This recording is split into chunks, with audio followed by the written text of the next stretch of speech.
Okay, real quick, got it sanded. It's definitely not perfect. It's not intended to be. This is proof of concept. I took down most of this nub before remembering I'm turning between centers and had to leave some of it. That will just get chipped off with a chisel and sanded. I have not put any finish on this. I probably won't. Like I said, this is proof of concept.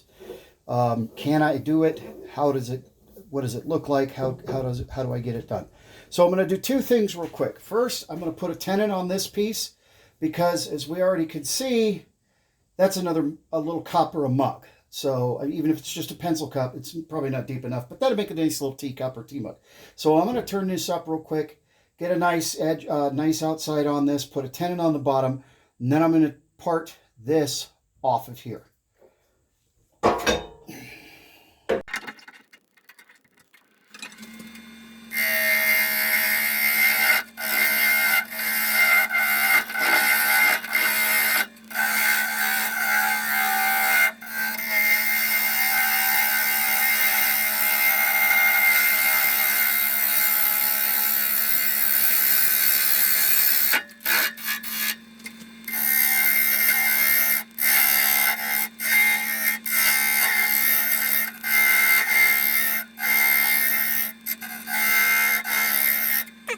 Should be enough tenon to hold that. Use my homemade parting tool. This is an old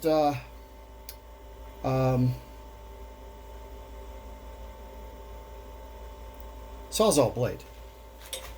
I'm just going to get close here.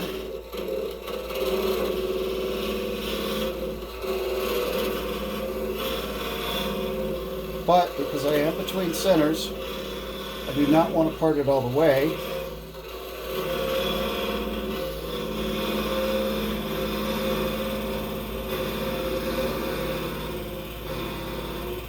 Because both pieces will go flying. So,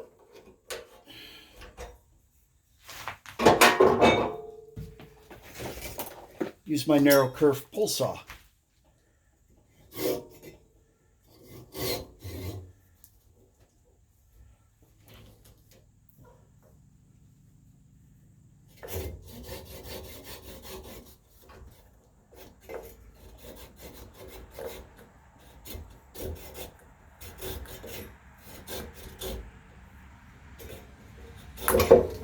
There we go. I wandered a little with the saw, but that's okay.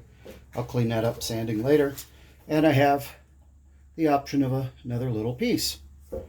So that's good. Okay, let's look at this. Grange is running this way.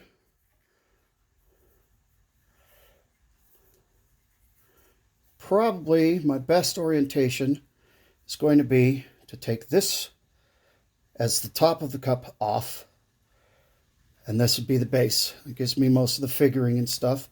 So how am I going to do that? Well, I have the woodworm screw attached. And what I'm going to do is set my drill up, which I forgot to do before I turn the camera back on. I'm going to drill a hole, probably, oh, I like that spalting, here. And screw this on to the woodworm screw, and then I'll put a tenon on the bottom. Actually, I'll probably put a recess on the bottom so that the cup will sit flat. Turn it around, hollow it out, and finish it up. So we'll be back shortly. Now I got to tell you, that's an odd shape to do this with. So I still have this little nub here. That's no big deal. And literally just work that off there with the chisel. Yes, I see the point of the chisel headed towards my finger. Hang on, let me lock the spindle here. Whoop, there it goes. Little tiny bit of sanding. Get that all evened out.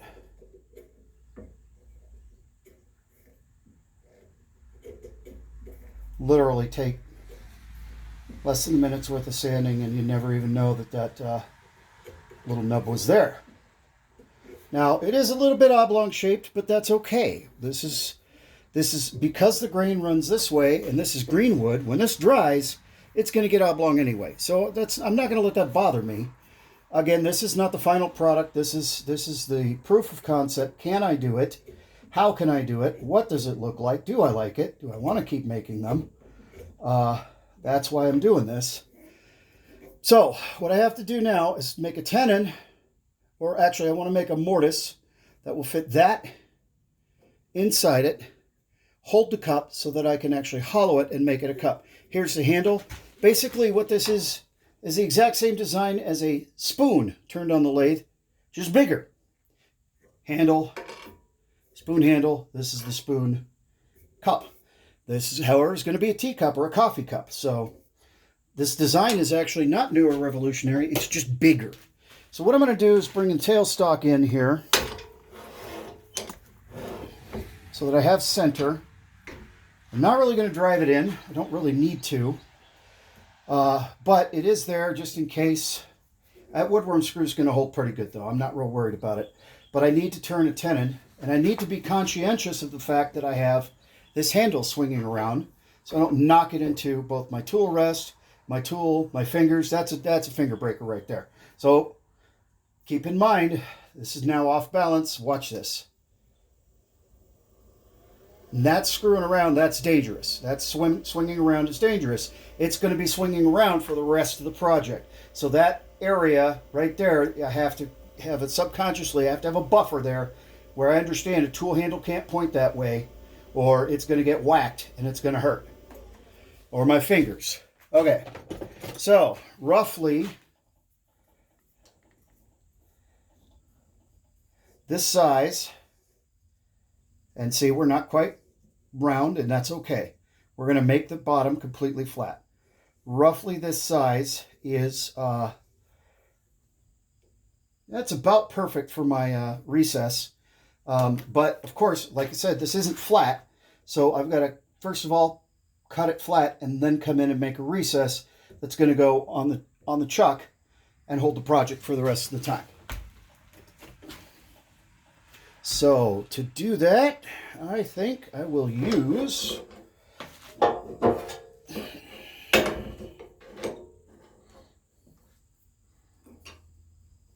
now see, never turn the lathe on until you figure out where your tool rest is at. I have to be very, very careful. Let's come at this with the even though we're no longer in spindle orientation. Actually, that's not going to work. I'm going to come at this with a parting tool. Where's my parting tool? All right, I'm going to come at this with a beating and parting tool. I'm going to move my tool rest first. Get a little bit back because I've got an angle here, so I need enough room to travel. And I'm going to have to remove the tailstock. It just simply will not allow me to reach. So let me reset and we'll start again. Okay, so I've removed the tailstock. We are swinging free. I'm a little bit high.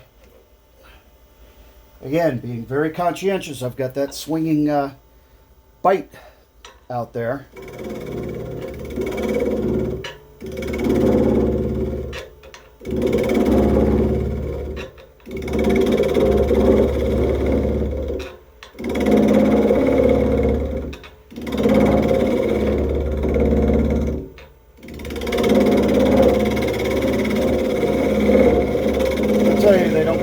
Maple for nothing. This stuff is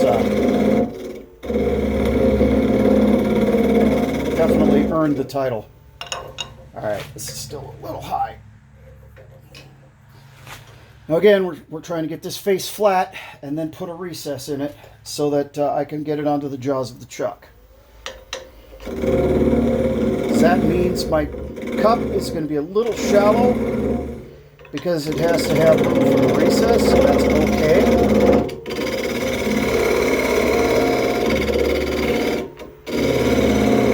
Honestly, this is more of a novelty than anything. I won't be drinking coffee out of it every day. It's a fun thing, experiment. It was a thought experiment. Can I do it? And, you know, I think I've got it figured out, but yes, I can make it. Now, there's another way. There are a couple other ways you could hold this on here. I definitely could do a glue chuck, where I use a piece of waste wood, chuck it on, and then use hot glue and straps and, you know, all kinds of crazy stuff to hold it on. I could do that. Don't really want to.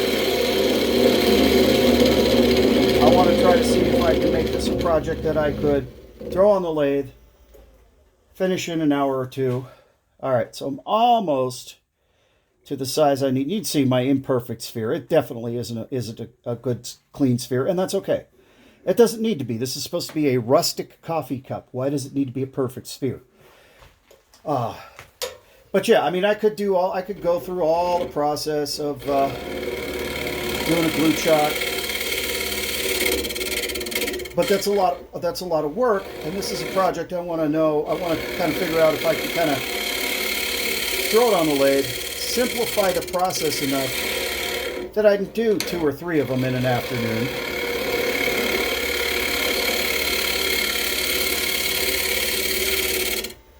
So the less steps and process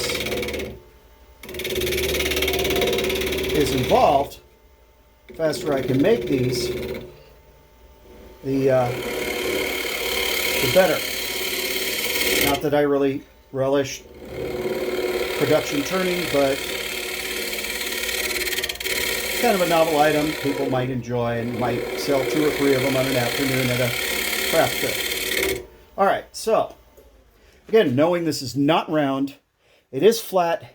My flat is big enough that I can now put a recess in here to fit on my chuck. And what we'll do is, I'm going to set this pair of dividers to the width of the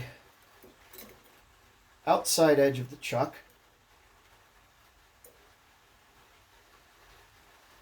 All right, right about there. So you can see I have room. I have more room on one side than the other because it's not flat, or it's not spherical, but it's close. So I can make a recess, needs to be about 1/8 of an inch. And then as long as this divider fits in there, the chuck will fit in there and it'll hold it. So let's see. We're gonna switch up tools a little. I generally am not a big fan of carbide. I like using traditional tools. However, the square end carbide roughing tool is absolutely perfectly suited. You could not ask for a better tool for flattening off a bottom and cutting a mortise to fit a tenon in 2 to hold it. So let's do this.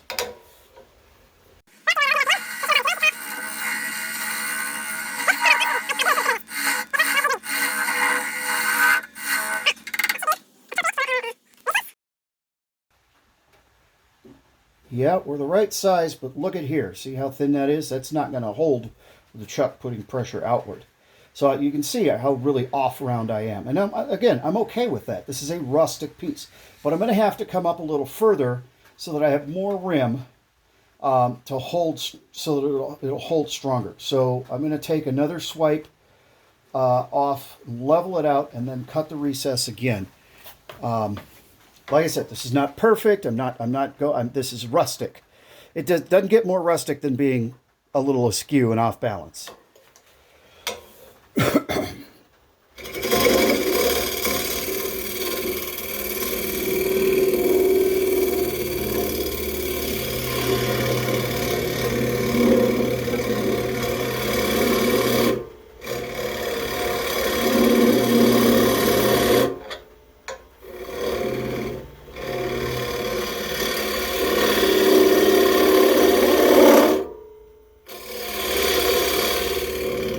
All right, let's see. Check the divider here. See, there's much more edge there. The divider fits, which means my jaws will fit. That's a little bit better. Boy, that's off. That is off. It's kind of goofy. But you know what? It's okay. Again, it's okay. I don't really have a problem with that. This is proof of concept, not perfection. So, clean it up a tiny bit.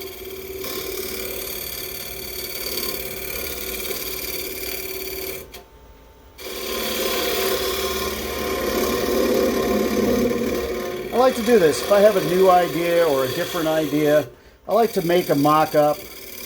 I'll turn a whole piece to completion. I'll do it all the way. I'll finish it in the whole 9 yards and just put it on my shelf just so that I can see this is how I do it. So I can make it for myself. So there we go. That'll work. That'll hold it.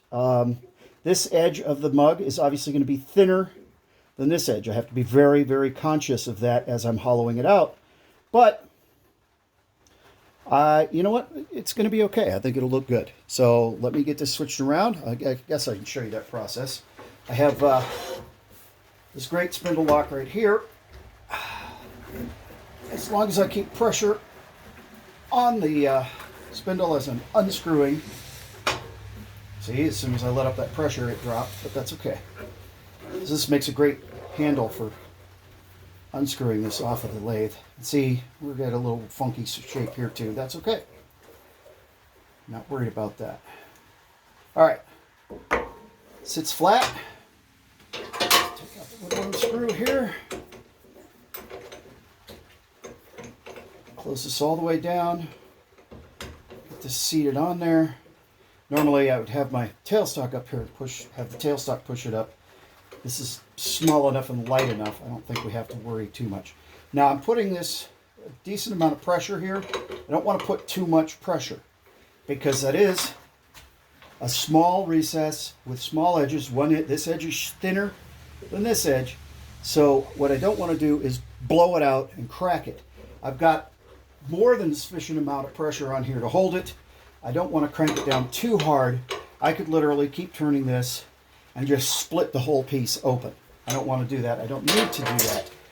This is light enough. If it did decide to take a fly, it would hurt, but it probably wouldn't kill me. I'm not trying to be glib. I'm just saying this is light enough. I don't have to be too rambunctious with tightening that tenon down.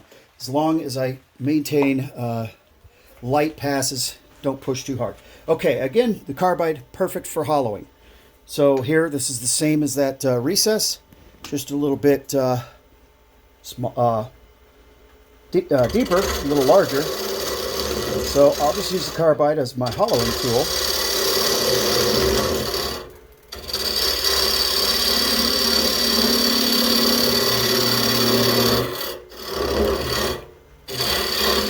And I mean, this is just peeling the material out of there left and right.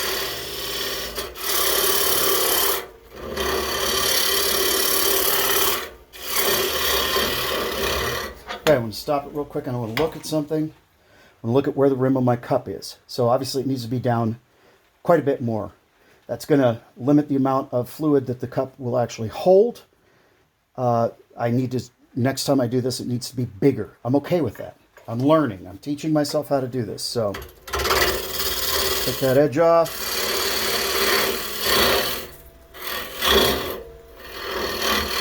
The only thing I don't like about the carbide is there's a lot of torque.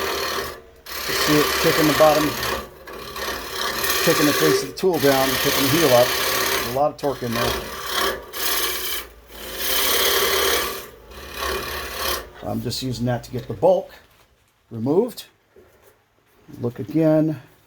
Okay, so here, I have to be careful of. That's sharp because it's thinner than this.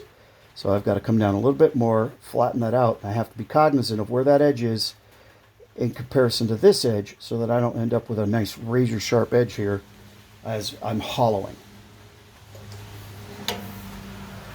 This is why it's important to try to get as close to spherical as possible so that you don't end up with that sharp edge on one side of your mug.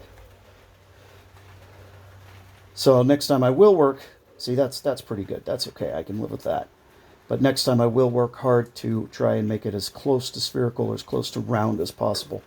Again, this is proof of concept. With the other piece, I'm probably going to just hollow it out, straight up hollow it out, and then turn a handle like this and stick it on it. So another way to make a mug, just not as complicated. And so, you know, I don't know. Either way, whatever works. This is a cute little mug. Maybe somebody would use it as a scoop. It might work perfect as a dog food scoop, actually. Maybe that's what I would market this as.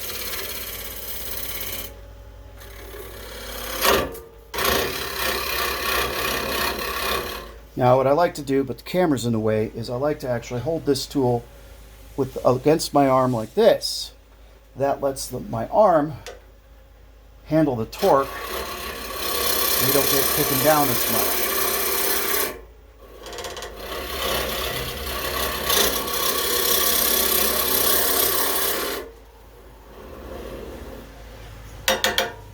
All right. That's pretty cool. I'm going to switch to the bowl gouge for the rest of this hollowing, I think. I'm going to reset the camera. Alrighty. We're going to switch to the bowl gouge.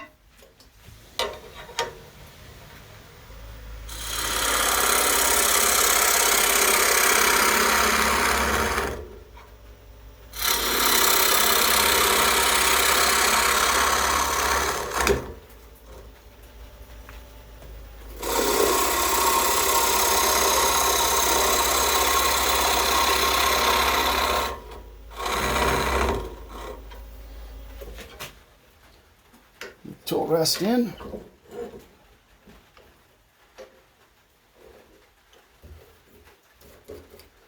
Yeah, that's pretty cute. I'm actually using the bowl gouge because I want to kind of hollow back a little bit. I can't get too close, but I can follow those walls a little bit.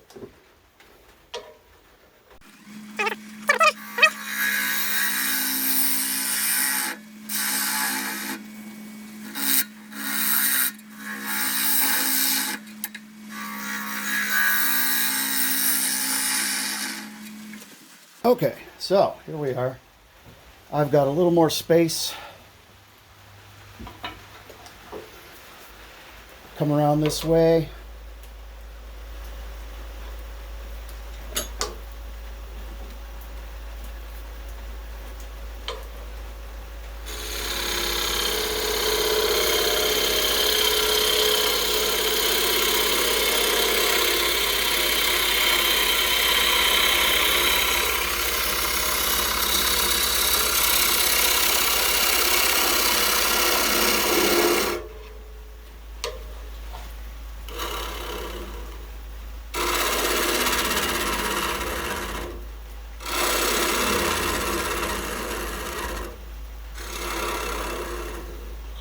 All right, at this point,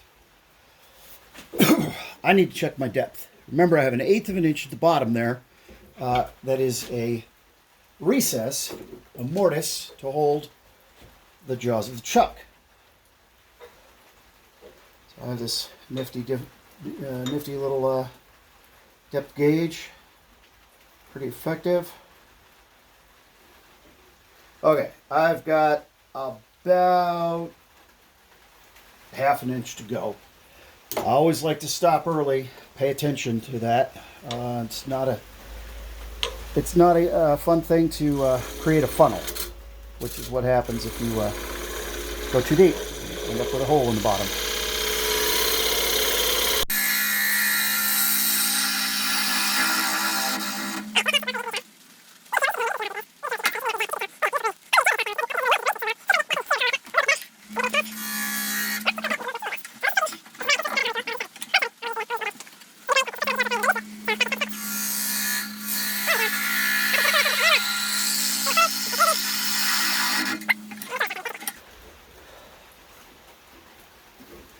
So this is the narrow edge, so this is my gauge for wall thickness. This is what I'm going to take it off of. It's going to be far thicker over here. That's okay, as long as I don't get too thin over here. So let's look at our depth gauge again. I think I might have 2 more passes before I can't go any deeper. Show you over here. So it's roughly, I probably can take 1/4 of an inch off. I'm going to be real careful. Better to be conservative and have it be a little heavy on the bottom. Let's shift this tool rest over so that I have plenty of room. There we go. All right, so you see as I'm kicking it over, that sends where my pivot is further and further that way. So the further over I have the tool rest, the more secure I am that I'm not going to just run the tool right off the edge.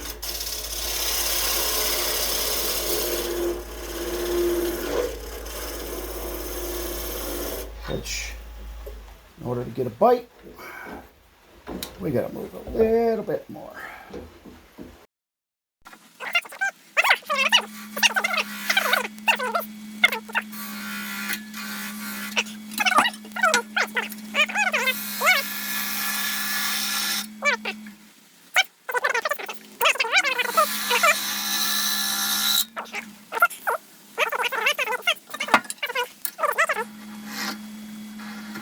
All right, time for some finish. First, before I hit the interior with beeswax, I've sanded it through 320 grit, and I'm going to use some Axe abrasive paste. And I'm not using sanding sealer. I'm just going to apply the Axe because this is going to be a drinking vessel, so I want the inside to be as completely food safe as possible, and Axe is a food safe product. So a little bit here. I did sand that up. It's obviously still a little misshapen, and it really doesn't bother me. Again, we're dealing with rustic. Don't worry about the Axe. I've got more, but I'll finish that canister off. Axe abrasive paste, like I said, made in America, food safe. I'm not getting paid to say anything about it. I do really enjoy the product. I think it works very, very well. I don't have any complaints about it. It makes my pieces look pretty. So you just keep using the paper towel, and you keep rubbing away at that until it comes away clear, which means that the abrasive is no longer removing wood from the inside. So that's pretty good. I'm gonna make one more pass with a clean section of towel. So I wasn't going to show you the finish, but I thought, you know what, might as well show the process. So usually after the Axe, I will use the Axe polish and restoring paste, which is food safe as well. But like I said, I want to just use beeswax for this project. I don't want it to be terribly shiny. It's rustic. So the Axe gives it a really good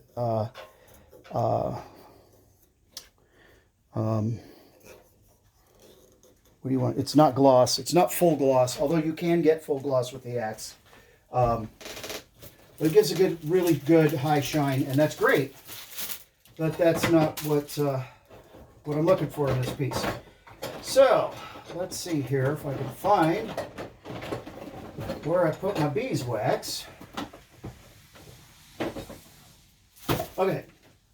So beeswax, you can do it a couple of ways. You can melt it and paint it in and get all crazy. Or you can use friction. Friction works great. So I'm going to kick up to around 600 RPM. Just get wax in there. So it's literally just the friction of the wood against the wax. And that is not working the wax in. It's just getting the wax on. So then, take paper towel. I like to fold them up so there's just a little padding.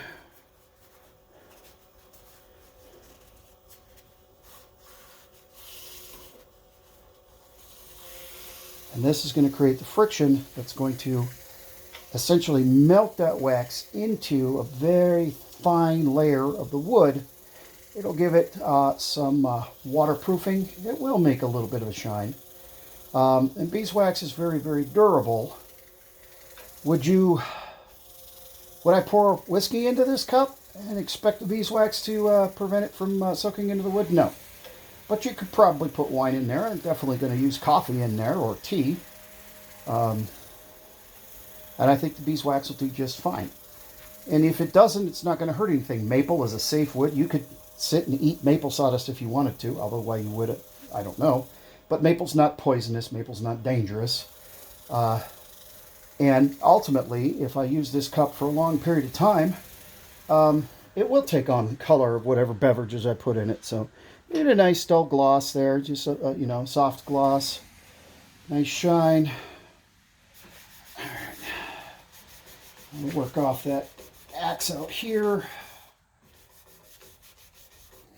And I didn't put any kind of finish on the outside. Again, I'm not going to. It's rustic. It's supposed to be rustic. So we'll start getting stains out here. We'll get, whatever's going on. There is, of course, what wax is in the axe paste on the outside, so it's going to protect it to a degree. But not the point. It's a rustic piece. Want it to look a little rough. Take it off of our mount.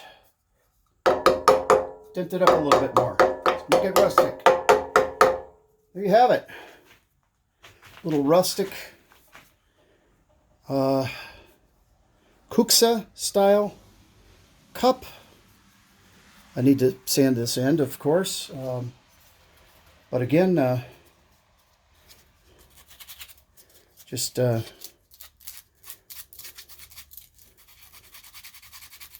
little bit of hand sanding. Knock the edges off. Show a little bit of, hey, well, it must have been attached to the original block there. Why not show that for this style of piece? Why hide it? We'll enjoy it. We'll enjoy the fact that, hey, there's a little piece of the spur, if you will. There you go. Little cute little cup. Not fancy at all. Fun. It's a fun little project. Took about 2 hours to do, mostly because I was working around filming. I'm at a nice, real thin, about a little less than 1/8 of an inch on this side. Obviously, because it wasn't perfectly centered, here we're almost at 1/4 of an inch. We're definitely at 3/8, or I'm sorry, over 1/4 of an inch. We're at 3/8, maybe even closer to. That's not quite a half, so we're about 3/8 here, and about 1/8 here. Had I been more, concerned about making sure it was centered and everything, this would have been nice and even, would have had a nice thin edge. But that wasn't the point of this piece.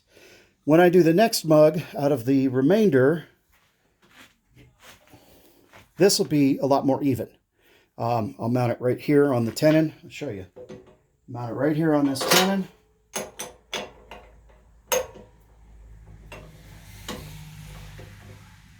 Get the sides smoothed out, evened up. When I cut inside here and hollow it, I will be able, because it is symmetrical, I'll be able to make the edges consistent. This one, I think, may be a handleless mug, simply because I really like the grain of the wood and the shape, and I really don't feel like sticking something into the side of it. So I think it'll just be a little, maybe come a bit of a globe shape as I take it down that edge or something. We'll see. That'll be the next video. I'll show you how I make the rest of this. But for now, there you go. Wah-Tie Woodturning. Check us out on Facebook. And let me know if you enjoyed the video, and I'll make more.